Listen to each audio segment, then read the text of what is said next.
২০২৫ সালের চ্যাম্পিয়ন্স ট্রফির যাত্রা বাংলাদেশ দল শেষ করেছে গ্রুপ পর্বে নিজেদের প্রথম দুই ম্যাচের পর। প্রথম ম্যাচের টুর্নামেন্টে বাংলাদেশ পরাজিত হয়েছে ভারতের বিপক্ষে। সেই হারে যাত্রা শুরু করা বাংলাদেশ দল পরবর্তীতে দ্বিতীয় ম্যাচে নিউজিল্যান্ডের কাছেও হেরেছে।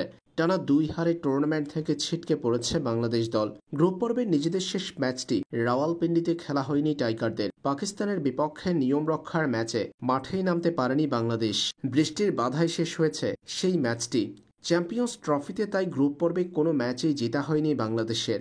তবে কোনো ম্যাচে জেতা না হলেও ঠিকই বিশাল অঙ্কের অর্থ বোনাস পেয়েছেন বাংলাদেশ দল। আইসিসির বরাদ্দকৃত সপ্তম ও অষ্টম দলের প্রাইজ মানি $1,40,000, যা বাংলাদেশি মুদ্রায় 1,70,00,000 টাকা। বাংলাদেশ দল কোনো ম্যাচ না জিতলেও 1,70,00,000 টাকা পেয়েছে টুর্নামেন্টে অংশগ্রহণের জন্য।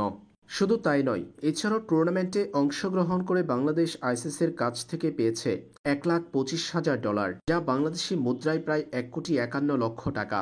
অর্থাৎ সব মিলিয়ে বাংলাদেশ দল চ্যাম্পিয়ন্স ট্রফিতে অংশ নিয়ে অর্জন করেছে $3,20,00,000 টাকা।